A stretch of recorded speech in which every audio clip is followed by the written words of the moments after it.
Good evening दोस्तों, बहुत बहुत स्वागत है आप लोगों का आपके अपने यूट्यूब चैनल MCS इंस्टीट्यूट में। दोस्तों आज हम लोग इंडियन ज्योग्राफी की श्रृंखला जो स्टार्ट किए हैं, इसमें आज आपका जो है चौथा वीडियो है और उम्मीद है कि पिछले वीडियो जैसे आपको पसंद आए हैं सेम उसी भांति आज का भी वीडियो आपको बहुत अच्छे से समझ में आएगा। आज हम लोग भारत के भूगोल का भौतिक स्वरूप से रिलेटेड जो कुछ वीडियोस हम लोगों ने देखे थे, कुछ क्वेश्चन हम लोगों ने किए हैं, इसके आज शेष प्रश्नों के साथ हम लोग इसमें उपस्थित हुए हैं। इसमें थोड़ा सा आज का वीडियो मुझे लगता है कि आप लोगों को थोड़ा ज़्यादा पसंद आएगा, क्योंकि हम लोगों ने इसमें आज मैप का भी प्रयोग किया है। तो इसको देखिए, एंजॉय करिए और अपनी समझ को और स्ट्रॉन्ग करिए भारत के भौतिक स्वरूप के संदर्भ में। आइए दोस्तों स्टार्ट करते हैं, अपने प्रश्न की तरफ चलते हैं। आज का पहला प्रश्न आपके सामने है, जिसमें दिया है कि निम्नलिखित कथनों पर विचार कीजिए। पहला कह रहा है असम भूटान तथा बांग्लादेश की सीमाओं से लगा हुआ है। दूसरा कह रहा है पश्चिम बंगाल भूटान तथा नेपाल की सीमाओं से लगा हुआ है। तीसरा स्टेटमेंट है मिजोरम बांग्लादेश तथा म्यांमार की सीमाओं से लगा हुआ है। बताना आपको क्या है, उपर्युक्त कथनों में से कौन सा सही स्टेटमेंट है। यहाँ पर कूट के हिसाब से आपको जवाब देना है। चलिए फटाफट आप जवाब देना शुरू कर दीजिए दोस्तों। तो क्या असम से भूटान और बांग्लादेश की सीमा लगी हुई है, ये आपको बताना है कि ये सही है या गलत है। जल्दी जल्दी प्रयास करिए और जवाब आपके आ जाना चाहिए। तो देख लीजिए, असम के साथ में भूटान की सीमा और बांग्लादेश दोनों की सीमाएं लगी हुई हैं, ये बिल्कुल रियल फैक्ट है, सही बात है। अब आप इसको जान कैसे पाएंगे, जो बच्चे नहीं पढ़े हैं, जो बच्चे पढ़े हैं वो तो निश्चित तौर से इसका जवाब दे ले जा रहे हैं, लेकिन जिन बच्चों ने नहीं पढ़ा है उनके लिए दिक्कतें हो रही होंगी। अभी मैं इसको बहुत सरल तरीके से आपको समझा दूंगा। दूसरा स्टेटमेंट है पश्चिम बंगाल जो है भूटान और नेपाल की सीमा से लगा हुआ है। तो क्या ये भूटान से लगा हुआ है पश्चिम बंगाल की सीमा? जी हाँ, दार्जिलिंग वाला जो हिस्सा है ये आपका भूटान से टच करता है पश्चिम बंगाल का, और नेपाल सिक्किम के नीचे वाला हिस्सा जो है पश्चिम बंगाल का वो नेपाल की सीमा से टच करता है। तो ये भी स्टेटमेंट आपका सही है। तीसरा कह रहा है मिज़ोरम बांग्लादेश और म्यांमार की सीमाओं से लगा हुआ है। तो जी हाँ, बिल्कुल मिज़ोरम जो है वो बांग्लादेश और म्यांमार दोनों की सीमाओं से लगा हुआ है। ये स्टेटमेंट सही, तीनों स्टेटमेंट सही दिए, इस आधार पे आपका ऑप्शन 1 राइट हो जाएगा। आइए हम देख लेते हैं मैप में थोड़ा सा इसी चीज़ को जो हमको बताया गया है। पहला हमें कहा गया है कि जो असम है, देखिए असम यहाँ स्टेटमेंट दे रहा है आपको, असम दे रहा है। असम की सीमाएं किसके किससे लगती है? तो बांग्लादेश के साथ देखिए इसकी सीमा साझा हो रही है और भूटान के साथ भी सही हो रही है। तो इसका पहला स्टेटमेंट आपका करेक्ट हो जाएगा। ठीक है, फिर कह रहा है पश्चिम बंगाल को लेकर के, पश्चिम बंगाल राज्य ये आपका है, ये पश्चिम बंगाल राज्य की आपकी पूरी सीमा है। ठीक है, ये पश्चिम बंगाल राज्य की पूरी सीमा है। और यहाँ से नीचे अगर आप जाएंगे तो यहाँ पर आप देखेंगे कि ये वाला हिस्सा भी आपका इसी के अंतर्गत आ जाता है। किसके अंतर्गत आता है? पश्चिम बंगाल के लिए। तो ये यहाँ पर भी टच करता है सीमा। तो पश्चिम बंगाल भूटान के साथ भी और नेपाल दोनों के साथ सीमा साझा करता है, और बांग्लादेश के साथ भी इसकी सीमा साझा होती है। तो प्रश्न जैसे भी होगा जवाब आप दे ले जाएंगे। ठीक है, तो ये आपके कुछ प्रश्न थे दो तरह के। और इसके अलावा इसमें आपको कहा गया था मिज़ोरम के बारे में। तो मिज़ोरम ज़रा देख लीजिए कि कहाँ से लगता है सीमा। मैं थोड़ा मैप को ऊपर कर दे रहा हूँ दोस्तों। ये देखिए मिज़ोरम आपको दिया हुआ है, यहाँ पे मिज़ोरम है।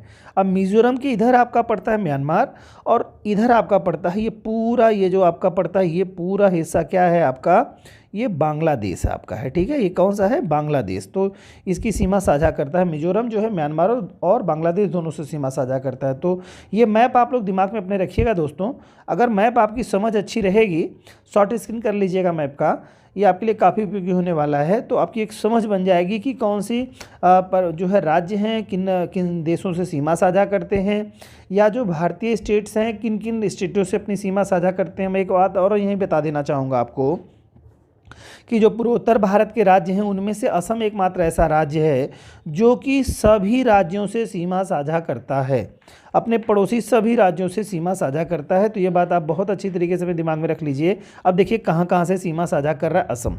असम तो आपका एक तो कर रहा है आपका यहाँ पे पश्चिम बंगाल है, यहाँ से सीमा साझा करता है। दूसरा है असम से ही बटा हुआ है शिलोंग यानी मेघालय वाला हिस्सा, ये भी आपका सीमा साझा करता है। देन असम का जो हिस्सा यहाँ तक आपका अंदर आ जाता है तो अगरतला, यानी त्रिपुरा की भी जो राजधानी है वो भी आपसे सीमा साझा करता है। मिजोरम से भी सीमा साझा करता है असम, और मणिपुर, नागालैंड और अरुणाचल प्रदेश, यानी कि सभी जो 7 सिस्टर्स हैं, एकमात्र और मात्र एक राज्य असम है जो कि सभी के साथ अपनी सीमाएं साझा करता है। ये बात आपको दिमाग में फीड कर लेनी होगी। ठीक है दोस्तों, चलिए आइए अगले प्रश्न पे आते हैं। दूसरा प्रश्न हमारे पास आपके सामने है, निम्नलिखित में से किस राज्य की सीमा बांग्लादेश से नहीं मिलती है। अब आपने मैप में देखा होगा, तो ज़रा प्रयास करिए कि किसकी सीमा बांग्लादेश से नहीं लगती है। यहाँ पर देख लीजिए, तो क्या मेघालय की सीमा बांग्लादेश से लगती है या नहीं लगती है, त्रिपुरा की सीमा, मणिपुर की सीमा और मिजोरम की सीमा। अभी आपने मैप देखा है और मैप के आधार पर बताइए। देखिए, मेघालय की भी सीमा साझा करता है, ठीक है, त्रिपुरा की भी सीमा साझा होता है, मिजोरम की भी सीमा साझा होती है, लेकिन मणिपुर की नहीं होती है। अभी आपने मैप में देखा, तो यहाँ ऑप्शन थर्ड आपका करेक्ट हो जाएगा। देखिए यहाँ पर प्रश्न में पुनः चलता हूँ। आइए देख लीजिए, ये देखिए क्या है आपका, ये आपका मणिपुर है। ये क्या है, बांग्लादेश से सीमा साझा नहीं करता, बिल्कुल नहीं करता है। मिजोरम साझा करता है, अगरतला साझा मतलब जो है त्रिपुरा करता है, मेघालय करता है, असम करता है, ये सीमा साझा करते हैं बांग्लादेश से। बट अरुणाचल प्रदेश, नागालैंड और मणिपुर ये साझा नहीं करते हैं सीमा। सिक्किम भी नहीं करता है, पूर्वोत्तर भारत की अगर हम बात करेंगे। पश्चिम बंगाल से सीमा साझा करता है, ठीक है, एक राज्य ये हो जाएगा। तो बांग्लादेश से भारत के जो राज्यों की संख्या आप देख रहे होंगे, 5 राज्य आपको दिखाई दे रहे होंगे। ये 5 राज्य जो है बांग्लादेश से भारत की सीमा साझा करते हैं, ठीक है। आइए अगले प्रश्न पे आते हैं दोस्तों। अगला प्रश्न आपका है बांग्लादेश की सीमा से लगे भारत के राज्य। तो बांग्लादेश से सीमा से भारत के कौन कौन से राज्य, अभी मैंने आपको जवाब दिया दोस्तों। यहाँ पर बिल्कुल आप बहुत आसान तरीके से बता पाने के लिए मुझे लगता है सक्षम हो चुके हैं। कोई बात नहीं, अगर आपने नहीं पढ़ा था तो आज आप पढ़ करके समझ रहे होंगे भली भांति। तो कह रहा है बांग्लादेश से पश्चिम बंगाल साझा करता है कि नहीं, नागालैंड करता है कि नहीं, असम, मेघालय, इनमें से कौन सा राज्य है जो सीमा नहीं साझा करता। देखिए आपने देखा है अभी क्वेश्चन में कि पश्चिम बंगाल साझा करता है, असम भी साझा करता है, मेघालय भी साझा करता है, बट नागालैंड नहीं करता है। क्योंकि ये कहाँ पड़ता है, आपके 3 राज्य मैंने भी आपको बताया है, एक तो मणिपुर, दूसरा नागालैंड और इसके अलावा अरुणाचल प्रदेश जो है ये पश्चिम बांग्लादेश से सीमा साझा नहीं करते हैं। तो ये आपका गलत हो जाएगा। फिर कह रहा है नागालैंड, असम, सिक्किम और पश्चिम है, तो सिक्किम भी नहीं करता है साझा, सीमा साझा करता है, नागालैंड भी नहीं करता है, तो ये तो हो ही नहीं सकता।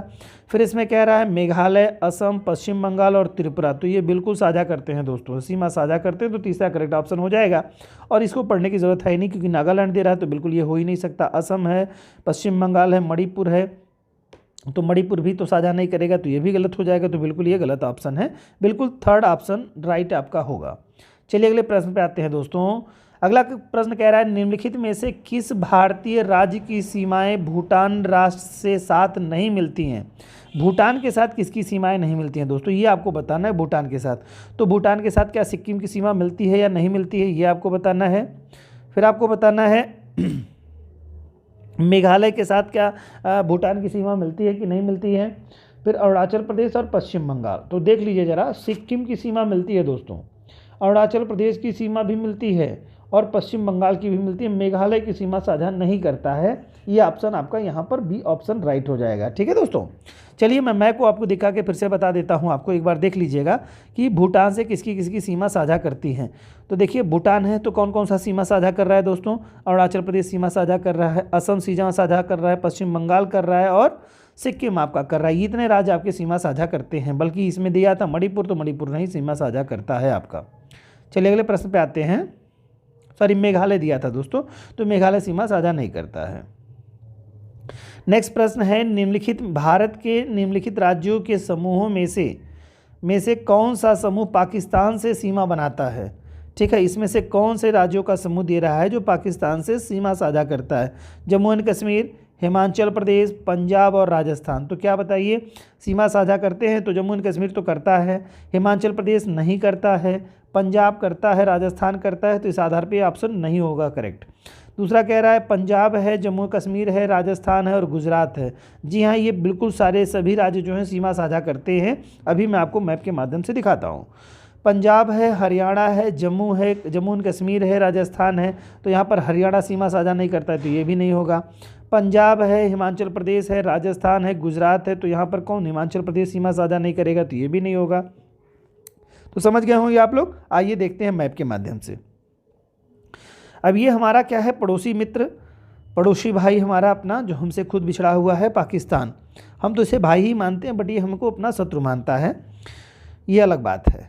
ये गुजरात है, ये आपका राजस्थान है, ये आपका पंजाब है, और ये आपका जम्मू एंड कश्मीर और ये लद्दाख वाला क्षेत्र, जो कि केंद्र शासित प्रदेश जो है 2019 में बनाए गए, ये दोनों केंद्र शासित प्रदेश ये आपके सीमा साझा करते हैं। ठीक है, तो यहाँ पर हिमाचल प्रदेश का जिक्र किया गया था, जो कि सीमा साझा नहीं करता है, तो इस नाते जिन ऑप्शन में ये था तो गलत हो जाएगा। हरियाणा के बारे में जिक्र किया था, हरियाणा भी वहाँ से सीमा साझा नहीं करता, तो इस आधार पे वो भी गलत हो जाएगा। तो मैप को एक बार आप बारीकी से देख लीजिएगा, मैं पूरे मैप की फ़ोटो दे रहा हूँ आपको, आप इसको शॉर्ट स्क्रीन कर लीजिएगा दोस्तों, जिससे कि आपको एक अच्छी समझ आपकी बनती चली जाए। और मैप एक ऐसी चीज़ है दोस्तों कि ज्योग्राफी के विद्यार्थियों के लिए एक वरदान सिद्ध होता है, और जिसने भी सीरियसली मैप को नहीं देखा, नहीं पढ़ा, उसका ज्योग्राफी पढ़ना एकदम से समझिए कि व्यर्थ ही है, क्योंकि मैप से आपकी एक समझ बहुत अच्छे से बन जाती है कि कौन सा स्टेट कहाँ से सीमा साझा करता है और क्या क्या प्रोबेबिलिटी बनती है उससे, और भी उससे रिलेटेड प्रश्नों की। तो मैप को आप ज़रूर देखते रहें। उम्मीद है आपने शॉर्ट स्क्रीन कर लिया होगा। आइए अगले प्रश्न पे आते हैं। नेपाल के पड़ोसी भारतीय राज्यों का युग्म बताना है आपको। नेपाल का जो पड़ोसी है वो भारतीय राज्य कौन कौन से हैं, ठीक है। तो बताइए, सिक्किम और भूटान। तो ये कह रहा है भारतीय राज्य होने चाहिए, तो भूटान क्या भारतीय राज्य है क्या, तो ये गलत हो जाएगा। सिक्किम और बिहार के बारे में बात कर रहा है, भारत नेपाल के पड़ोसी, तो नेपाल के पड़ोसी भारतीय राज्य कौन से हो जाएंगे, तो पड़ोसी राज्य देखिए भाई, सिक्किम तो है ही नेपाल का पड़ोसी, बिहार भी आपका है, तो ऑप्शन ही बिल्कुल करेक्ट हो जाएगा, यही ऑप्शन आपका सही हो जाएगा। ठीक है, ये ऑप्शन सही हो जाएगा। फिर अगला मेरा असम और बिहार, तो असम तो साझा नहीं करता है दोस्तों, बिहार करेगा, उत्तर प्रदेश में से करेगा, हरियाणा नहीं करेगा, फिर ये तो ये भी नहीं हो सकता आपका इस आधार पे। आइए अगले प्रश्न पे देखते हैं, जो आपका 7 नंबर का प्रश्न है। उसमें कह रहे हैं भारत के उपबंध पूरा चुंबकीय परिणामों के संकेत मिलते हैं कि भूतकाल में भारतीय उपखंड स्थल पिंड सरका है। कहाँ सरका है, उत्तर की ओर, दक्षिण की ओर, पूर्व की ओर, पश्चिम की ओर, किधर की ओर सरका है भारतीय उपखंड। तो ये प्रश्न पिछले वीडियो में भी था आपका, लेकिन यहाँ मैप को समझाने के नाते हमने फिर से ले लिया है दोस्तों। तो आप जानते हैं उत्तर की ओर पूरा स्थलखंड सरका है, क्योंकि भारत जो है, भारतीय जो प्रायद्वीपीय हिस्सा है, ये पूरी तरह से अफ्रीका का हिस्सा कभी हुआ करता था दोस्तों। अफ्रीका का ही मेडागास्कर भी हिस्सा रहा है, जो कि विखंडन के कारण से ये विस्थापित होकर के उत्तर की तरफ विस्थापित हो गया है। ठीक है, चला आया है। ये आपका हिस्सा देखेंगे आप, तो ये भारत का पूरा पूरा हिस्सा आपको दिखाई देगा। ठीक है, ये भी मैप आपके लिए बहुत ही उपयोगी होने वाला है। इसमें कई सारी चीज़ें ऐसी दी गई हैं जिसमें आपको देखना है मैदानी क्षेत्रों के बारे में, मतलब भारत का जो क्षेत्र है, मैदान है, मैदान के बारे में पूरा ये फिगर दिया हुआ है। यहाँ पर लिखा हुआ है the great plain of India map, यानी भारत का मैदानी क्षेत्र किसे कहा जाता है। पर्वतीय सुना है आपने, मैदान सुना है, फिर पठार सुना है। तो मैदान आता कहाँ कहाँ से है, तो मैदान में ज़रा मैं आपको हिंट देना चाहूँगा, ये अगले प्रश्न में संभवतः होगा, नहीं होगा तो भी आप इसको देख लीजिए।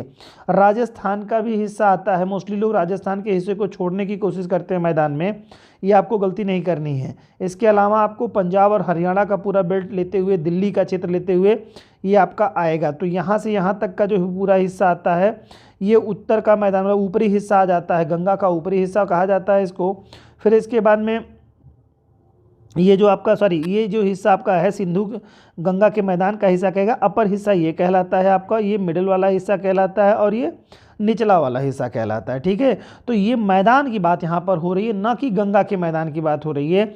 यहाँ मैदान का हिस्सा ये आपका आ जाएगा पूरी तरह से, ये भी आपका मैदान है, ये भी पूरा आपका मैदानी क्षेत्र आएगा, और इससे साथ ही साथ असम वाला क्षेत्र भी आपका आएगा। तो पूरा मैदान आपका पूर्व से पश्चिम विस्तार अगर करते हैं तो आपका राजस्थान की सीमा से शुरू होता है और ये असम की सीमा पर जाकर के अंतिम सीमा पर समाप्त होता है। ठीक है, ये मैदान का पूरा विस्तार यहाँ दिया हुआ है। चलिए आगे बात करते हैं दोस्तों प्रश्न के बारे में। अगला प्रश्न है, भारत कितने प्राकृतिक देशों में विभाजित किया गया है। भारत के प्राकृतिक देशों के बारे में आपको बताना होगा। 4 है, 6 है, 7 है और 8 है। भारत के प्राकृतिक प्रदेशों के बारे में आपको देखना होगा। सॉरी दोस्तों, तो बताइए कितने भारत के प्राकृतिक प्रदेश हैं। कोई जवाब हमको फटाफट दे दे दोस्तों। तो आपको सभी को पता है कि कुल टोटल भारत के जो 4 प्राकृतिक प्रदेशों में भारत को बांटा गया है दोस्तों, ठीक है, 4 प्रादेशिक भागों में बांटा गया है। और भारत के 6 उप भू आकृतिक प्रदेश हैं। एनसीईआरटी जो बताती है वो 6 भू आकृतिक प्रदेशों को बताती है, ठीक है, लेकिन उप भौतिक प्रदेशों को बताती है। ध्यान रखिएगा, उप शब्द लगा हुआ है। प्राकृतिक प्रदेशों को 4 ही बताती है, ठीक है। अब ये 4 कौन कौन से हैं? एक तो अभी मैंने बताया उत्तर का पर्वतीय क्षेत्र, ठीक है, पर्वतीय क्षेत्र याद रख लीजिएगा, इसको बार बार प्रश्न पूछा है इससे। दूसरा है विशाल मैदान या उत्तर का विशाल मैदान, कुछ भी कह सकते हैं आप इसको। तीसरा है प्रायद्वीपीय पठार। और अगला आपका है चौथा, जो कि इम्पॉर्टेंट है, तट है इसमें, तटीय क्षेत्र और द्वीप। तटीय क्षेत्र योमद्वीप इसके अंतर्गत आएंगे दोस्तों।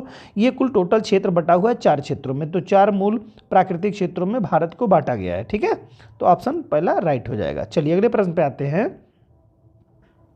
अब यहाँ पर देखिए भू आकृतिक प्रदेशों के बारे में ये मैप है आपका। इस मैप के माध्यम से आप समझने का कुछ प्रयास करिए भू आकृतिक प्रदेश कैसे दिए गए हैं। यहाँ पर दे रहा है उत्तर का जो पर्वतीय जो क्षेत्र दे रहा है, ये आपका पूरा ये हिमालयी जो क्षेत्र पूरा आता है, ये उत्तर का क्या हो जाएगा, पर्वतीय क्षेत्र के अंतर्गत आपका आ जाएगा। इवन यहाँ तक की पूरी श्रेणियाँ लेकर के ऐसे आपका उत्तर का आ जाएगा। फिर इसके बाद में अभी मैंने इसके पहले वाले क्लास में बताया, ये आपका पूरा बेल्ट आ जाएगा, यहाँ तक ले जा करके क्या आ जाएगा, ये आपका आ जाएगा मैदान। ये मैदान पूरा टोटल हो जाएगा, ये मैदानी हिस्सा आपका हो जाएगा, ठीक है।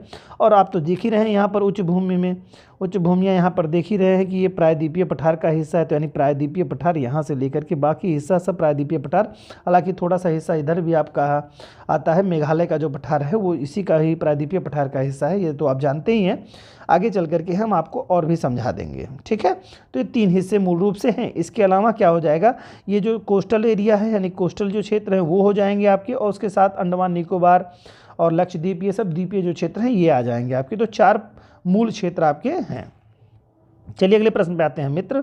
ये 6 प्रदेश, देखिए एक चीज़ और भी यहाँ पे डिटेल मैंने आपको दे दी है, ये देख लीजिएगा। इस मैप में आपको दिया है 6 उप प्रदेशों में, मैंने कहा ना उप भौतिक प्रदेशों में जो है उप भौतिक प्रदेश 6 कौन कौन से हैं। तो देखिए इसमें बटा क्या है, एक तो उत्तर का विशाल मैदान वो तो है ही, पर्वतीय क्षेत्र वो तो है ही, दूसरा विशाल मैदान है। फिर इसमें बढ़ क्या गया है, एक मरुस्थलीय क्षेत्र बढ़ गया है, प्रायद्वीपीय पठार था ही, मैदान था, मतलब मैदान तटीय मैदान के बारे में भी था, और तटीय मैदान और द्वीपीय अलग कर दिए गए हैं। यानी कि बढ़ा कुछ क्या है, वो केवल बढ़ा है आपका मरुस्थल एक बढ़ गया है, जो क्षेत्र 6 उप क्षेत्र बांटे गए हैं। और यही जो तटीय मैदान और द्वीप एक में थे, उन्हीं को भिन्न करने से 6 उप प्रदेशों में बांट दिया गया है। तो इस तरह से कहा जाए भारत के कितने उप भौतिक प्रदेश हैं, तो 6 होंगे दोस्तों। और भारत के कितने प्राकृतिक प्रदेश हैं, तो 4 होंगे, ठीक है। आइए अगले प्रश्न पे आते हैं। अगला प्रश्न है उत्तराखंड के किस भाग में पाताल तोड़ कुएं पाए जाते हैं। तो आपको बताना है पाताल तोड़ कुएं कहाँ पाए जाते हैं। भाबर में, तराई में, शिवालिक पहाड़ियों में, उपरोक्त में से कोई नहीं। तो कहाँ पर आपको पाए जाते हैं भारत में, ये क्षेत्र आपको देखना होगा कि उत्तराखंड के किस भाग में पाताल तोड़ कुएं पाए जाते हैं। तो जरा देखिएगा, भाबर का क्षेत्र जो होता है वो कैसा क्षेत्र होता है दोस्तों, ये पथरीला क्षेत्र होता है, तो यहाँ पाताल तोड़ कुएं नहीं पाए जाएंगे। शिवालिक पहाड़ियाँ दे रहा है, तो शिवालिक पहाड़ियों में भी नहीं पाएंगे, उपरोक्त में से कोई नहीं। यहाँ तराई वाला जो बेल्ट है, यहाँ पर पाताल तोड़ कुएं बड़े पैमाने पर पाए जाते हैं, ठीक है दोस्तों। यहाँ पर देख लीजिए मैप में आपको दिया हुआ है, मैं थोड़ा सा आपको समझाने का प्रयास करता हूँ। ये क्या है आपका, ये हिस्सा पूरी तरह से जो है आपका, जब हिमालय आप मैदान को देखेंगे तो ये ट्रांस हिमालयी क्षेत्र है। हिमालय से जैसे ही आप नीचे की तरफ मैदानों की तरफ आएंगे दोस्तों, तो क्या क्रम आपको मिलेगा। अगर ये प्रश्न इससे पूछता है तो आप इसी तरह से जवाब देंगे। यह मैदानों का वर्गीकरण यहाँ पर लिखा हुआ है ना, तो ज़रा समझिएगा कि कैसे मैदान आएंगे। मतलब मैदान में प्रवेश करने पे पर्वत खत्म जब होगा तो पहले क्या मिलेगा, तो ये तो पर्वतीय ट्रांस हिमालय जो कह रहा है, यानी पर्वतीय क्षेत्र हो जाएगा।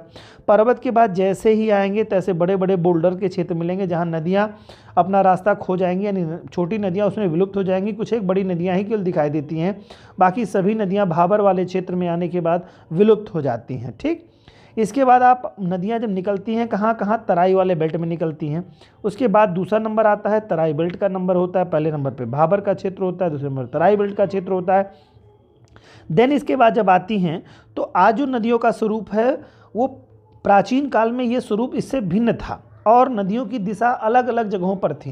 यानी आपने देखा होगा कि नई बहुत सारी नदियों के मार्ग अवरोधित हो गए हैं, रुक गए हैं, या उनकी दिशा परिवर्तित हो गई है, कुछ नदियां सूख गई हैं। इस तरह से हमारे दो क्षेत्रों का निर्माण होता है, एक नदी वाले क्षेत्र का और एक नदियां पहले कहाँ बहती थी उनके क्षेत्रों का निर्माण होता है।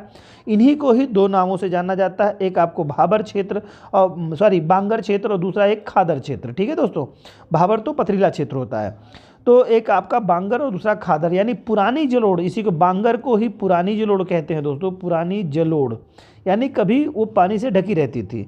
और खादर क्षेत्र है नई जलोढ़, इसी का नाम है नई जलोढ़।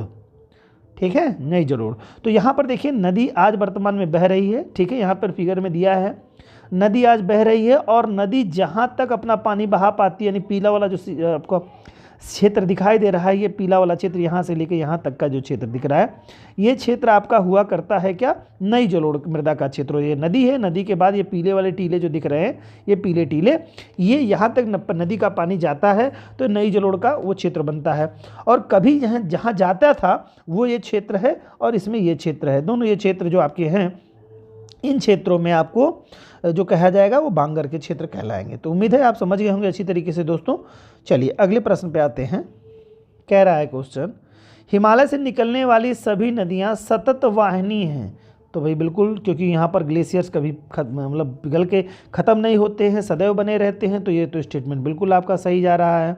कारण कह रहा है हिमालय अपनी वर्षा का अधिकांश जल दक्षिण हिमालय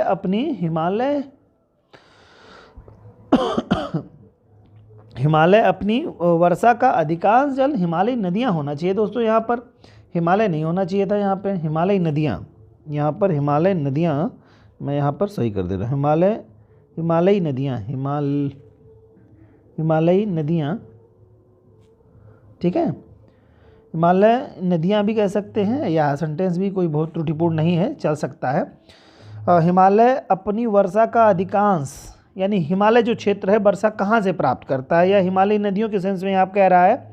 लेकिन देखिए कथन और कारण पे जब रहे तो उसमें ज़्यादा सुधार नहीं करने की ज़रूरत होती है, जो स्टेटमेंट दिया रहे उस पर ही आपको सीधे सीधे समझ लेना चाहिए। तो हिमालय अपनी वर्षा का अधिकांश दक्षिण पश्चिम मानसून से प्राप्त करता है, यानी हिमालय को कह रहा है प्राप्त करता है। तो भाई निश्चित तौर से हिमालय नदियों की बात करें या हिमालय की बात करें, दोनों प्राप्त करते हैं, दक्षिण पश्चिम मानसून से अधिकांश पानी प्राप्त करते हैं, ये सत्य बात है। तो स्टेटमेंट दोनों सही हैं, लेकिन यहाँ पर पूछा है कि कथन और कारण दोनों सही हैं तथा कारण कथन की सही व्याख्या करता है, तो भाई व्याख्या तो बिल्कुल सही नहीं है, एक दूसरे का कोई रिलेशन ही नहीं है। ठीक है, क्योंकि यहाँ से ये सतत वाहिनी है और वर्षा अधिकांश प्राप्त करता है, दोनों स्टेटमेंट सही हैं, लेकिन रिलेशनशिप नहीं है, तो कथन दोनों सही हैं और कथन कारण की व्याख्या नहीं है। ठीक है, ये हो जाएगा आपका यहाँ पर। ठीक, अगले प्रश्न पे आते हैं दोस्तों।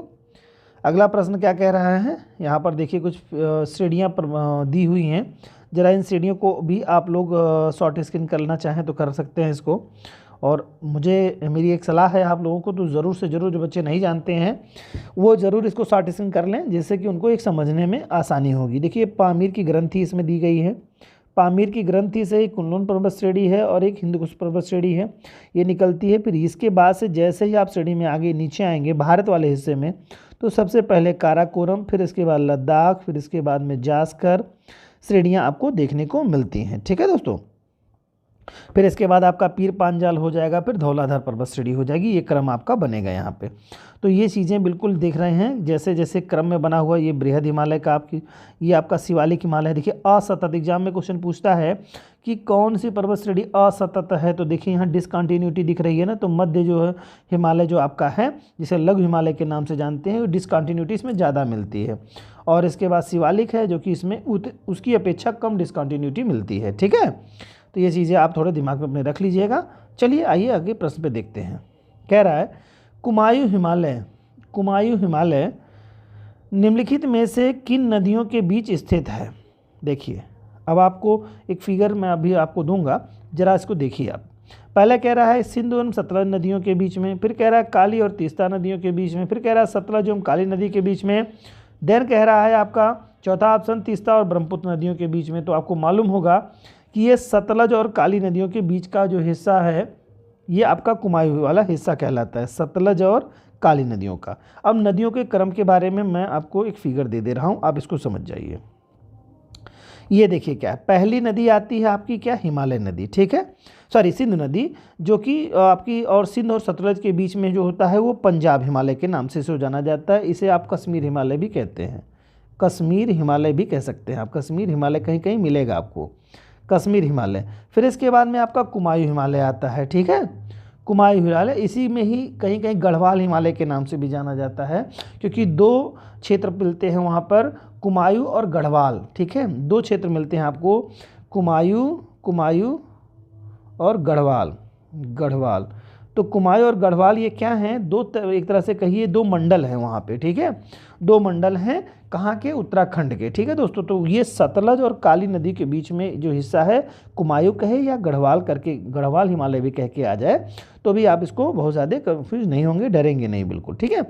अगला क्या है दोस्तों, काली नदी, देखिए ये कहाँ कहाँ है, सिंधु और सतलज के बीच में कश्मीर और पंजाब हिमालय, फिर सतलज और काली के बीच में कुमायूं हिमालय या गढ़वाल हिमालय। फिर इसके बाद आप देखेंगे काली नदी और तीस्ता नदी के बीच में नेपाल हिमालय, और तीस्ता और आपकी दिहांग यानी कि ब्रह्मपुत्र नदी के बीच में आपका असम हिमालय आपको देखने को मिलेगा। तो प्रश्न हमारा जो है वो सवाल था हमारा, कुमायूं हिमालय निम्नलिखित में से किन नदियों के बीच में है। तो कुमायूं हिमालय किसकी नदियों के बीच में है, सतलज और काली नदी के बीच में है। बिल्कुल ऑप्शन आपका करेक्ट हो गया। चलिए आइए देख लीजिए, हो गया ना इसमें, बिल्कुल सतलज और काली नदी के बीच में आपका ऑप्शन थर्ड राइट हो जाएगा। अगले प्रश्न पे आते हैं दोस्तों, इसको भी आप चाहें तो शार्ट स्क्रीन, चाहें क्या, मुझे लगता है कि आप कर लें तो ज़्यादा अच्छा होगा आपके लिए। चलिए दोस्तों, यहाँ पे आपको कह रहा है क्या, पीर पांजाल श्रेणी पाई जाती है, पीर पांजाल श्रेणी कहाँ पर पाई जाती है, कह रहा है अरुणाचल प्रदेश में, अभी जिक्र हुआ था दोस्तों, जम्मू एंड कश्मीर में, पंजाब में और उत्तराखंड में। बहुत फटाफट जवाब दीजिए आप लोग। तो जम्मू एंड कश्मीर में आपने देखा है ना, शुरुआती दौर से मैंने क्या बताया था, काराकोरम श्रेणी है, लद्दाख श्रेणी है, ठीक है, फिर इसके बाद क्या, जास्कर है, फिर इसके बाद क्या है आपका, पीर पांजाल है, फिर इसके बाद धौलाधर श्रेणी है, इस तरह से क्रम में आएगा। तो पीर पांजाल की बात कर रहा है यहाँ पे, जम्मू एंड कश्मीर राज्य में पड़ेगा, ठीक है। अगला प्रश्न है आप दोस्तों, किन दो पर्वत श्रेणियों के मध्य कश्मीर घाटी है, किन दो पर्वत श्रेणियों के मध्य में कश्मीर घाटी है। तो ऑप्शन कह रहा है लद्दाख और जास्कर के बीच में, फिर कह रहा है बृहद हिमालय और पीर पांजाल के बीच में, पीर पंजाल, फिर तीसरा कह रहा है बृहद हिमालय एवं जास्कर, जस्कर नहीं जास्कर है, जास्कर के बीच में, फिर कह रहा है आपका काराकोरम और लद्दाख की। तो जानते हैं दो पर्वत श्रेणियों के बीच में कौन स्थित आपका है, ये आपका पर्वत श्रेणी में कश्मीर आपका जो है किन दो पर्वत श्रेणियों के मध्य में पूछा है यहाँ पे प्रश्न। तो बृहद हिमालय और पीर पांजाल के बीच में ये स्थित है दोस्तों, ठीक है, इसको ध्यान से समझ लीजिएगा आप लोग, बृहद हिमालय और पीर पांजाल हिमालय के बीच में स्थित है। और आपको मालूम रहा होगा कि जो ये जो जम्मू एंड कश्मीर जो आपका राज्य था और केंद्र शासित प्रदेश बना, तो डेट बता दीजिए हमको कि किस डेट में बना था, केंद्र शासित प्रदेश बनाया गया। तो 2019 में बना था, हिंट मैंने दे दिया, 31 अक्टूबर 2019 को ये बना था, ठीक है दोस्तों। यहाँ पर आपका ये जवाब करेक्ट हो जाएगा। नेक्स्ट प्रश्न आपका है, उत्तर से शुरू कर दक्षिण की ओर नीचे दी गई पहाड़ियों का सही अनुक्रम बताना है, आपको बताना है उत्तर से दक्षिण की तरफ पहाड़ियों का सही अनुक्रम। चलिए यहाँ पर आपको मैंने पहाड़ियों के बारे में भी फिगर दे दिया है, आप प्रयास करिएगा। कह रहा है नल्लामलाई पहाड़ी, नीलगिरी पहाड़ियाँ, जवादी पहाड़ियाँ, अन्नामलाई पहाड़ियाँ। ये आपका ऑप्शन पहला है। दूसरा अन्नामलाई पहाड़ियाँ, जवादी पहाड़ियाँ, नीलगिरी पहाड़ियाँ, नल्लामलाई पहाड़ियाँ। तीसरा ऑप्शन है नल्लामलाई है, जवादी है, नीलगिरी है, अन्नामलाई है। और अन्नामलाई पहाड़ियाँ, नीलगिरी पहाड़ियाँ, जवादी पहाड़ियाँ और नल्लामलाई पहाड़ियाँ। ये आपको जवाब देना है, इनमें से चारों में से कौन सा आपका सबसे सटीक आपका जवाब है। तो एक बात आप जान लीजिए कि हिंट आपको दे दे रहा हूँ कि कुछ चोटियाँ जब आपको पता रहती है तो आसानी से हो जाता है। सबसे दक्षिण चोटी जो है वो अन्नामलाई है, और सबसे उसमें इन चोटियों में जो चार दे रहे हैं पर्वत श्रेणियों में, इनमें सबसे उत्तर में आपका पड़ेगा नल्लामलाई। तो नल्लामलाई और अन्नामलाई के बीच में ही सारी चोटियां हैं, और मोस्टली देखिए सभी जगहों पे दिया हुआ है, यही सब ऑप्शन में भी दिया है। फिर इसके बाद जवादी और नीलगिरी है। तो जवादी पहाड़ियाँ दूसरे नंबर पे उत्तर से अगर दक्षिण की तरफ जाएंगे तो पहले नल्ला मलाई, फिर जवादी, फिर इसके बाद नीलगिरी और देन इसके बाद में अन्नामलाई आपकी आती है। ठीक है, तो ऑप्शन आपका बिल्कुल करेक्ट हो जाएगा थर्ड। आइए इसमें हम लोग देख लेते हैं, थोड़ा सा मैप है, शॉर्ट स्क्रीन कर लीजिएगा दोस्तों ध्यानपूर्वक से। चलिए आइए हम डिटेल करके देखते हैं इसको। सॉरी, देखिए यहाँ पर क्या कह रहा है आपका, नल्ला मलाई पहाड़ियाँ देखिए कहाँ पर है, नल्ला मलाई पहाड़ी आपकी यहाँ दे रहा है। ठीक, यानी यहाँ पे पर्वत श्रेणी दे रहा है। फिर इसके बाद में दे रहा है आपको जवादी पहाड़ियाँ दे रहा है, यहाँ नीलगिरी पड़ा है, यहाँ अन्नामलाई पहाड़ियाँ दे रहा है। ठीक है, तो क्रम में आप देखेंगे तो यही हो जाएगा, नल्ला मलाई दक्षिण में पड़ जाएगा सबसे, इसके बाद नीलगिरी पड़ेगा, फिर इसके बाद जवादी पड़ेगा, फिर नल्ला मलाई पड़ेगा। और उत्तर से दक्षिण जब आएंगे तो ये नल्ला मलाई पड़ जाएगा, जवादी, नीलगिरी और अन्नामलाई। तो उम्मीद है आप समझ गए होंगे इस बात को। इसी तरह से और भी तमाम सारी पर्वत श्रेणियाँ यहाँ दी गई हैं, आप बहुत ध्यान से समझ लीजिएगा, देख लीजिएगा कि कौन सी कहाँ पर स्थित है, तो वो आपको एग्ज़ाम में बहुत ही हेल्प करेगा दोस्तों। ये सब सारी पर्वत श्रेणियाँ देख लीजिएगा। चलिए आइए अगले प्रश्न पे आते हैं दोस्तों। 15 नंबर प्रश्न है, निम्नलिखित उच्चावच आकृतियों का पश्चिम से पूरब की ओर बढ़ते हुए सही क्रम बताइए। कहाँ से बढ़ना है आपको दोस्तों, बहुत बारीकी से समझिएगा। पश्चिम से पूरब की तरफ आपको चलना है और आपको पहाड़ियों का क्रम बताना है। ठीक है दोस्तों, चलिए देखते हैं। पहला कह रहा है महादेव पर्वत श्रृंखला, ठीक है। दूसरा कह रहा है मैकाल पर्वत श्रृंखला, तीसरा कह रहा है छोटा नागपुर पठार, चौथा कह रहा है खासी पहाड़ियाँ। ये आपका क्रम दे रहा है, तो क्रम बताना है आपको पश्चिम से पूरब की तरफ। ठीक है, पश्चिम से पूरब की तरफ आपका क्रम बताना होगा। चलिए देखते हैं। पहले आप देख रहे होंगे इसमें दोस्तों कि एक चीज़ तो आपको मालूम होगी कि गारो, खासी, जयंतिया के बारे में आपने पढ़ा होगा, तो सबसे पश्चिम में कौन होगा, आपकी खासी पहाड़ी हो जाएगी। ठीक है, इसके बाद आप देखेंगे कि सबसे उत्तर में देखेंगे तो महादेव पर्वत हो जाएगा आपका। ठीक है, महादेव। फिर इसके बाद देखेंगे तो यहाँ तो छोटा नागपुर हो जाएगा, फिर मैकाल हो जाएगा। ठीक है, तो क्रम में अगर देखेंगे तो पहले हो जाएगा आपका महादेव, ठीक है, महादेव हो जाएंगे, फिर इसके बाद मैकाल हो जाएगा, मैकाल, फिर इसके बाद छोटा नागपुर पठार, छोटा नागपुर पठार, और इसके बाद आपका खासी पहाड़ी हो जाएगी, खासी। तो ये क्रम आपका हो जाएगा। तो इस आधार पर अगर हम देखें तो सबसे पहले हमारा कौन सा आएगा, पहला आएगा, फिर दूसरा आएगा, फिर तीसरा और फिर चौथा। लगातार क्रम सही है, पहला, दूसरा, तीसरा, चौथा, पहला ये ऑप्शन दे रहा है, तो ये करेक्ट आंसर हो जाएगा आपका। ठीक है दोस्तों, तो ये ऑप्शन बिल्कुल पहला ही ऑप्शन सही दिया गया है यहाँ पे। चलिए अगले प्रश्न पे आते हैं दोस्तों। ये भी देखिए पर्वत श्रेणी का आपको बहुत ही अच्छी तरीके से क्रम में आपको है, यहाँ पे आप बारीकी से देखिएगा तो आपको सब समझ में आ जाएगा। चलिए मैं आपको ये थोड़ा सा बड़ा कर देता हूँ, आप इसको शॉर्ट स्क्रीन कर लीजिए और आपको यहाँ पर समझ में आ जाएगा। मैं थोड़ा बड़ा कर देता हूँ, देखिए आइए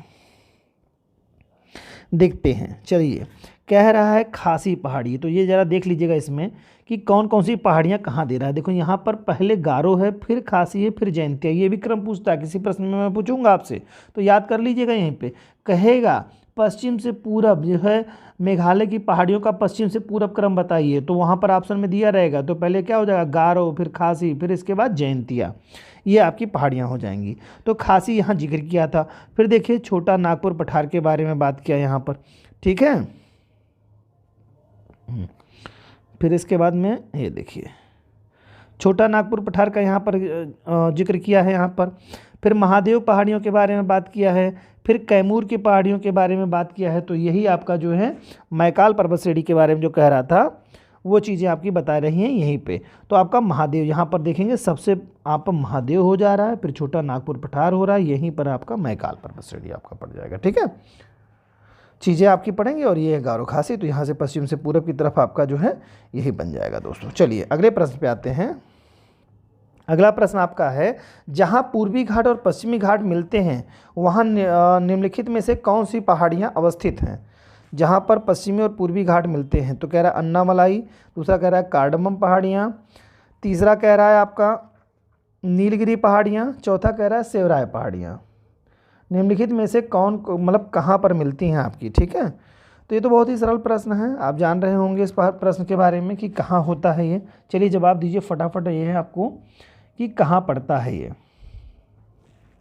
तो देख लीजिए ये जो मिलती हैं ये नीलगिरी जो है पर्वत श्रेणी में दोनों है, पश्चिमी घाट और पूर्वी घाट का एक मिलन बिंदु है आपका नीलगिरी पर्वत श्रेणी, ठीक है।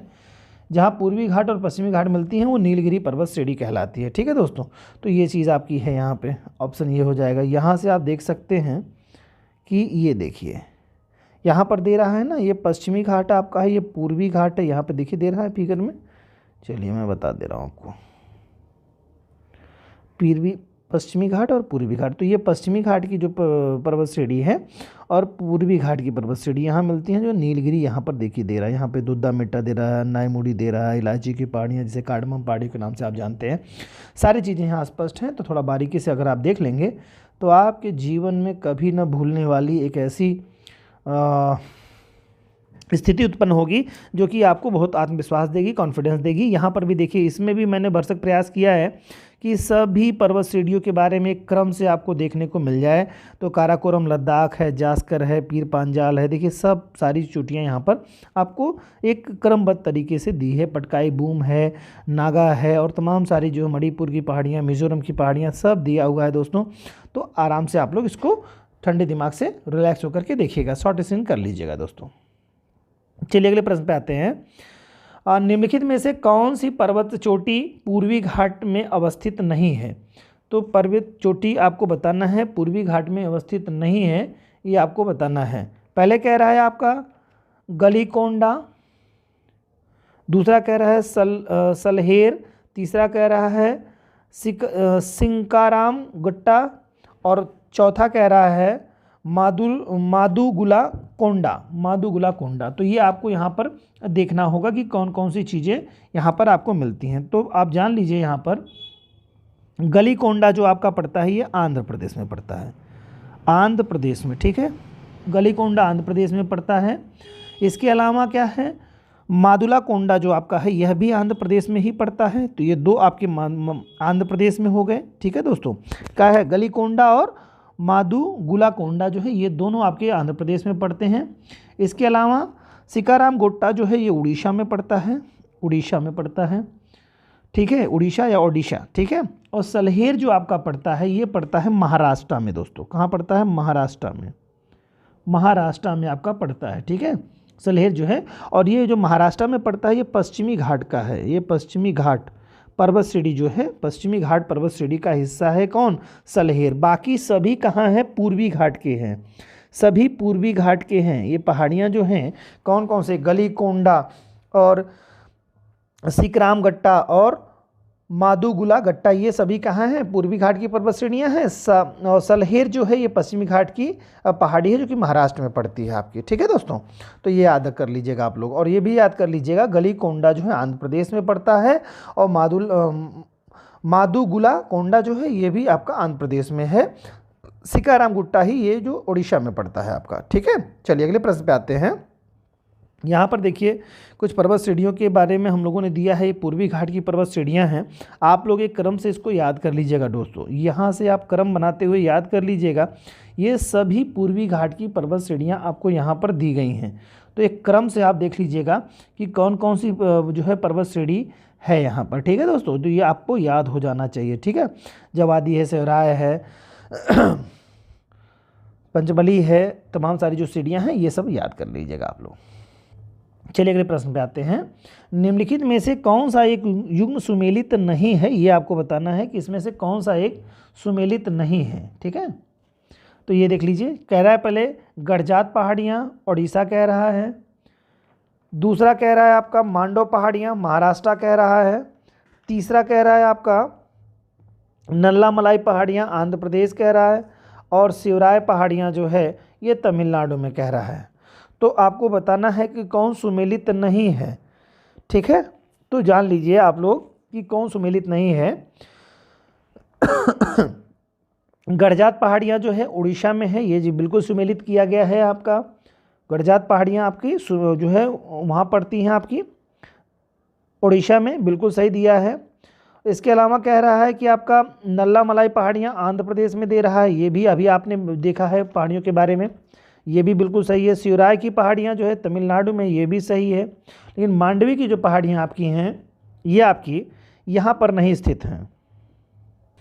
तो मांडवी की जो पहाड़ियाँ हैं दोस्तों, ये महाराष्ट्र में ना होकर के कहाँ पर हैं, गुजरात में हैं। ठीक है, तो इस तरह से बाकी सभी सुमेलित थे और ये गुजरात भी हो गया तो ये भी सुमेलित हो गया, तो यहाँ पर ऑप्शन आपका सेकंड गलत हो जाएगा। ठीक है, अगले प्रश्न पे आते हैं दोस्तों। अगला क्वेश्चन जो है ये आपके दक्षिण भारत की कुछ पहाड़ियों के बारे में और थोड़ा डिटेल वीडियो है, फिगर है। इस फिगर को आप देख लीजिएगा तो थोड़े आसानी से आपको समझ में आ जाएगा। शॉर्टेशन कर लीजिएगा दोस्तों, थोड़ा सा आपको बहुत आसानी से समझ में आ जाएगा। मांडवी पहाड़ियाँ देखिए, यहाँ पर अभी मांडवी की बात हो रही थी ना, तो मांडवी कहाँ है, गुजरात वाले हिस्से में आपका पड़ रहा है। विंध्याचल आपका हो गया, सतपुड़ा पर्वत श्रेणी दे रहा है, यहाँ पर कैमूर पर्वत श्रेणी दे रहा है। ठीक है, गारो खासी जयंतिया, यहाँ पर महादेव पर्वत के बारे में नहीं दिया था, उसमें कैमूर के बारे में दिया था वहाँ पर। तो ये सब एक बार देख लीजिएगा, थोड़ा आसानी हो जाएगी। दक्षिण भारत की जो पर्वत श्रेणियाँ उनके बारे में भी देख लीजिएगा, दद्दा बेटा, अन्नामलाई, कार्डमम, ये सब तमाम सारी सेवराय, ये सब देख लीजिएगा दोस्तों। चलिए अगले प्रश्न पे आते हैं। ये भी आपका अगला क्वेश्चन है नंदा देवी से रिलेटेड, 19 नंबर का है। नंदा देवी चोटी जो है, नंदा देवी चोटी नंबर 1 है, असम हिमालय का हिस्सा है, असम हिमालय का भाग है। दूसरा कह रहा है गढ़वाल हिमालय का भाग है। तीसरा पंजाब हिमालय का भाग है। किसका भाग है आपका, पंजाब हिमालय का भाग है। अगला है नेपाल हिमालय का भाग है। ठीक है, नंदा देवी किसका भाग है ये आपको बताना है। तो ज़रा देख के बताइए, फटाफट जवाब दीजिए आप लोग। आंसर क्या होगा आपका कि किसका हिस्सा है। नंदा देवी देखिए आपका जो आपका पड़ता है कुमायूं हिमालय। ठीक है, कुमायूं हिमालय यानी कि जिसे गढ़वाल हिमालय के नाम से भी जानते हैं। देखिए अभी हमने बताया था ना आपको, ये आपको गंगा नदियों के बंटवारे के बारे में बताया था। एक सिंधु नदी थी, सिंधु नदी के बाद सतलज नदी, तो सिंध और सतलज के बीच में कौन सा था, पंजाब हिमालय, या इसी को ही कश्मीर हिमालय के नाम से जानते हैं। फिर आपका था सतलज नदी से काली नदी के बीच का जो हिस्सा है यही कुमायूं हिमालय के नाम से जाना जाता है, इसी को ही मैंने गढ़वाल बताया था आपको। ठीक है, तो नंदा देवी जो चोटी पड़ती है वो गढ़वाल हिमालय का हिस्सा पड़ती है। ठीक है, तो ये जान लीजिए आप लोग, तो यहाँ पर आपका जवाब बिल्कुल सही हो जाएगा। ठीक है, देखिए नंदा देवी यहाँ पर दे रहा है ना, नंदा देवी आपका गढ़वाल हिमालय वाले क्षेत्र में आपका पड़ेगा। चलिए इसमें से बाकी और भी पर्वत श्रेणियाँ इसमें दे रहा है, यहाँ पर आप देख लीजिएगा, बहुत ही बेहतरीन फिगर है ये आप देख लेंगे तो पर्वत श्रेणियों पे एक अच्छी पकड़ आपकी हो जाएगी दोस्तों। तो इसको शॉर्ट स्क्रीन ले लीजिएगा। थोड़ा सा मैं आपको डिटेल और भी बता दे रहा हूँ कि कहाँ कहाँ कौन सी चोटियाँ हैं, बार बार पूछता है। अगस्तमलाई, अन्नाई मुड़ी, दोद्दा बेट्टा, कुद्रेमुख, ब्रह्मगिरी, कुलसुबाई के बारे में, महाबलेश्वर है, महेंद्रगिरी है, नीमगिरी है। ठीक है, मलयगिरी है, पारसनाथ है, धूपगढ़ है, गुरु शिखर है, गोरखनाथ है। ये सब चोटियाँ आपको बार बार पूछता है एग्जाम में। नोकरेक के बारे में कई बार पूछा है आपका, सारामती के बारे में एग्जाम में पूछा है, ब्लू पीक के बारे में पूछा है। तो सब आपके सामने उपस्थित है, आप लोग इसको बारीकी से ध्यान से देख लीजिएगा दोस्तों। ठीक है, इसके अलावा आप लोगों ने सैंडल पीक के बारे में बार बार आपने सुना होगा, माउंट हैरियट के बारे में भी सुना होगा, ये भी आपका जो है अंडमान निकोबार द्वीप समूह वाले हिस्से में है, अंडमान में आपका पड़ता है। ठीक है दोस्तों, बाकी नंदा देवी, बद्रीनाथ, ये सब तो आप जानते ही हैं। चलिए अगले प्रश्न पे आते हैं।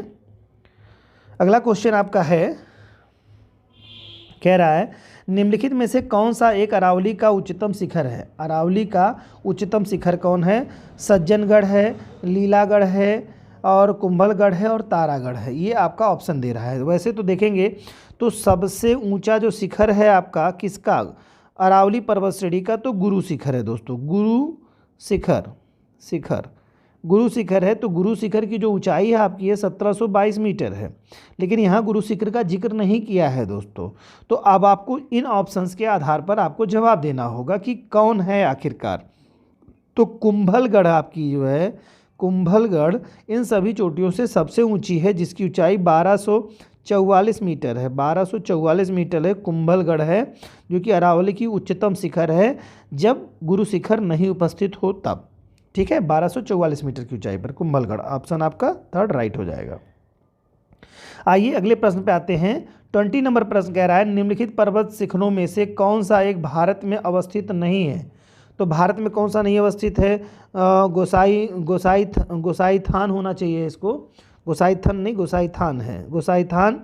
कामेट है, नंदा देवी है, त्रिशूल तो आपने सुना होगा, कामेट का नाम सुना है, नंदा देवी का, त्रिशूल का, सबका नाम सुना है। गोसाईनाथ जो है यही थोड़ा आपको अटपटा सा लग रहा होगा, और यही है गोसाईनाथ, तिब्बत में जो पड़ती है, नेपाल की सीमा के निकट अवस्थित है। ठीक है, तिब्बत में नेपाल की सीमा के निकट अवस्थित है।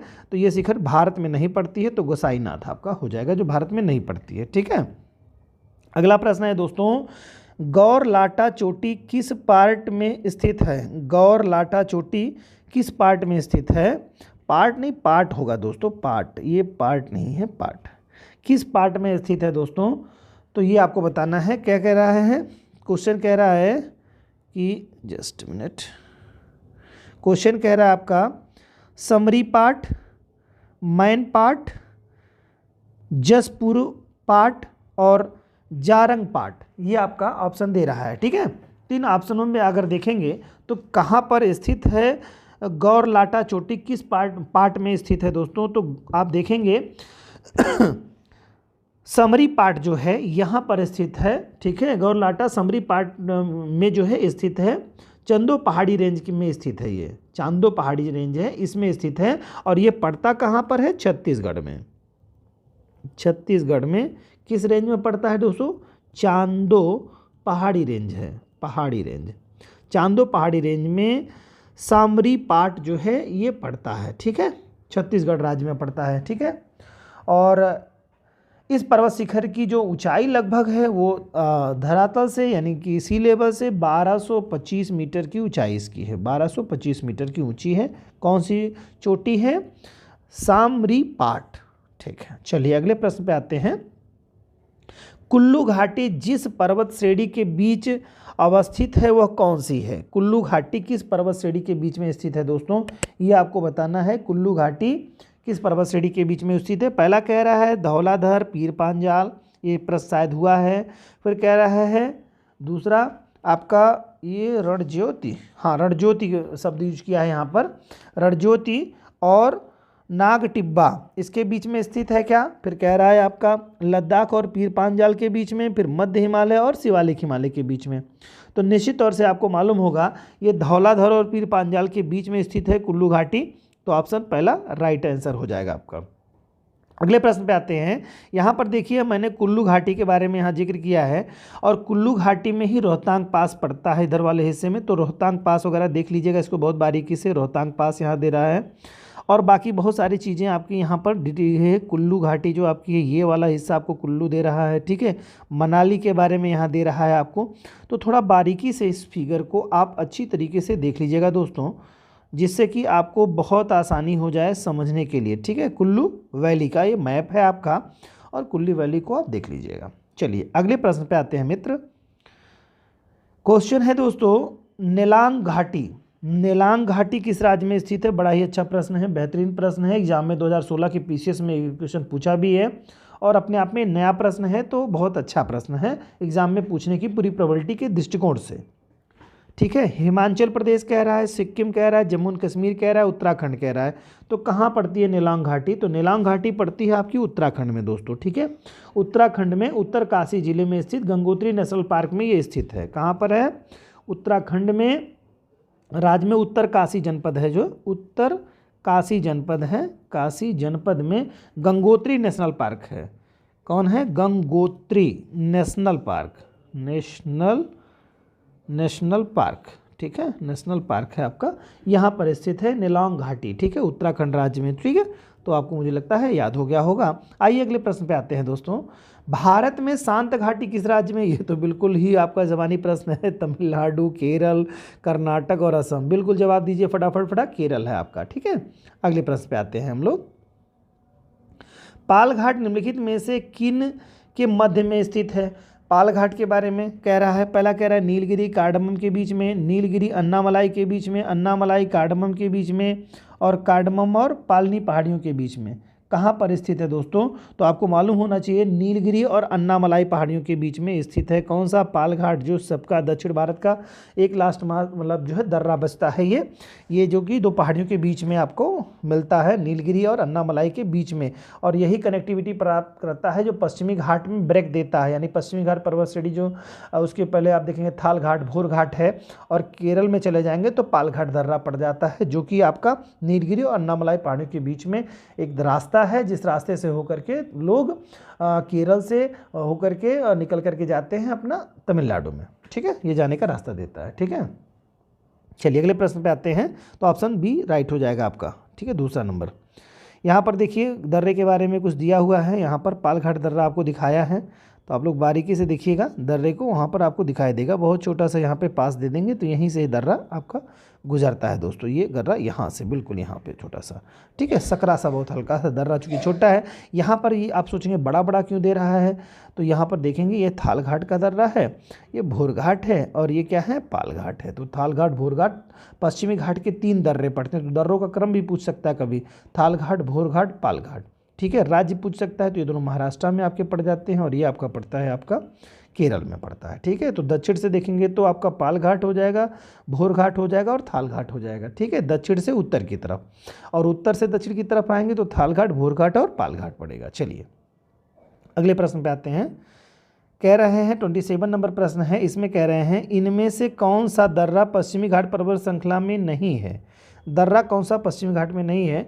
एक कह रहा है भोर घाट, थाल घाट, पाल घाट और रोहतांग, ये 4 दर्रे दे रहे हैं। 4 दर्रों में से कौन सा दर्रा नहीं है यहाँ पर, तो आपको मालूम होगा ये दर्रा भोर घाट अभी मैंने बताया पश्चिम घाट का है, थाल घाट बताया मैंने, पाल घाट बताया, तो रोहतांग दर्रा जो है ये नहीं आपका है। निम्नलिखित में से कौन सा दर्रा उत्तराखंड में अवस्थित है, ठीक है। फिर वही प्रश्न आ गया है, तो दर्रों से रिलेटेड अभी आपको एक मैं दे रहा हूँ जो कि आपको दिखाई दे देगा। जेलेपला है, लिपुलेख है, नाथुला है और सिपकीला दर्रा है। तो इनमें से कौन सा दर्रा आपका है जो कि आपका कहाँ पर नहीं है, उत्तराखंड में अवस्थित है, ये पूछा है। उत्तराखंड में लोकेशन किसकी है, जो है उत्तराखंड की लोकेशन आपको बतानी है, ठीक है। प्रश्न कह रहा था, समझ गए होंगे आप लोग बहुत अच्छी तरीके से। तो दर्रों का भी वीडियो मैं आपको नीचे देने वाला हूं, बस एक क्वेश्चन के बाद में ही है जो कि आप जान जाएंगे। तो आपका यहाँ पर जो देखेंगे तो जेलेपला, लिपुलेख और नाथुला और सिपकीला दिया है। तो आपका लिपुलेख जो दर्रा है ये आपका कहाँ पड़ता है, उत्तराखंड में पड़ता है, ठीक है। लिपुलेख दर्रा, और ये पिथौरागढ़ डिस्ट्रिक्ट पड़ता है उत्तराखंड का, पिथौरागढ़, पिथौरागढ़, ठीक है, पिथौरागढ़ में स्थित है, ठीक है। और इसी रास्ते से मतलब इसी दर्रे से होकर के, मतलब लिपुलेख दर्रे से होकर ही कैलाश मानसरोवर की यात्रा की जाती है, ठीक है। कैलाश मानसरोवर यात्रा कहाँ से जाती है, लिपुलेख दर्रे से, कहाँ पड़ता है, उत्तराखंड में पड़ता है। चलिए अगले प्रश्न पे आते हैं। माना नीति, ये सब तो आप लोगों ने बार बार देखा होगा दोस्तों, याद होगा आपको। कह रहा उत्तर प्रदेश, उत्तराखंड और जम्मू एंड कश्मीर, हिमाचल प्रदेश, तो ये आप जानते हैं उत्तराखंड की बात हो रही है। माना, नीति, ये सब जो दर्रे हैं ये सब कहाँ पड़ते हैं, उत्तराखंड वाले हिस्से में। नंदा देवी बायोस्फीयर रिजर्व क्षेत्र जो है माना दर्रे में ही जो है पर्वतीय क्षेत्र के पूर्वी छोर पर फैला हुआ है। तो ये थोड़ा सा आपके लिए इंपॉर्टेंट बात थी तो मैंने बता दिया यहाँ पे। अगला है किंगरी, विंगरी, नीति, माना, क्या है ये सब, ये पूछा है क्या है, तो निश्चित तौर से तो बहुत ही सरल प्रश्न है, क्या है, तो ये सब भाई दर्रे हैं और क्या हैं, ठीक है, ये दर्रे हैं। तो इस तरह से दोस्तों आप लोगों का 30 प्रश्न का श्रृंखला आज कंप्लीट हो गई। इसमें कुछ प्रश्नों की देखिए दर्रों के दिए हैं, ये आप थोड़ा वीडियो देख लीजिएगा, पिक्चर को देख लीजिएगा, यहाँ पर दर्रों के बारे में आपको थोड़ी जानकारी अच्छे से मिल जाएगी, ठीक है। तो यहाँ कुछ दर्रे दिए गए हैं जो कि दर्रे आपके इंपॉर्टेंट हैं, कहाँ दर्रा लोकेशन है वो आप थोड़ा देख लीजिएगा। इसके अलावा एक फ़ोटो और भी है, मैं उसको भी आपको दे रहा हूँ, ये आप थोड़ा देख लीजिएगा, इससे आपको मालूम हो जाएगा कौन सा दर्रा किस राज्य में है। तो थोड़ा सा देख लीजिएगा, आप देख लीजिए। यहाँ पर अगर बात कर लेते हैं जम्मू एंड कश्मीर की, तो जो जिला है, पीर पांजाल है, काराकोरम दर्रा है, बनिहाल दर्रा है और बुर्जिल दर्रा, ये 5 दर्रे आपका जम्मू एंड कश्मीर में दे रहे हैं। इसके बाद हिमाचल प्रदेश की बात करेंगे तो रोहतांग है, सिपकिला है और बाड़ालाचा, ये वाला जो है क्षेत्र में आपका आ जाएगा, ठीक है। ये चीज़ आपका हो जाएगा रोहतांग दर्रा। अच्छा देखिए, हम लोगों ने अभी बात जिक्र कर दी थी कि आपको रोहतांग दर्रा की कहाँ पे है, ये मैंने बताया आपको, शायद है या नहीं बताया है, संभवतः मैंने बता दिया है आपको, हिमाचल प्रदेश बता दिया है, उत्तराखंड बता दिया है, ये है हिमाचल प्रदेश का दोस्तों। सॉरी दोस्तों, माफ़ी चाहूँगा आपसे, ये प्रश्न थोड़ा सा त्रुटिपूर्ण हुआ।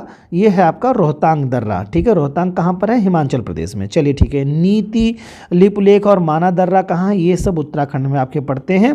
और ये देखिए आपका तुजू दर्रा जो है मणिपुर में पड़ता है, और इसके बाद बोमडिला दर्रा है, यांगयाप दर्रा है, दिफू दर्रा है, ये सब कहाँ पड़ते हैं, आपके अरुणाचल प्रदेश में पड़ते हैं। और इसके अलावा जो सिक्किम का दर्रा है वो देख लीजिए, 2 दर्रे हैं जो कि इंपॉर्टेंट है, नाथुला है और जेलेपला है, ये सिक्किम में पड़ते हैं। तो ये दोस्तों याद कर लीजिएगा, और उम्मीद है कि ये सेगमेंट आपको काफ़ी उपयोगी सिद्ध हुआ होगा और काफ़ी कुछ आपको एक नया जानने को मिला होगा।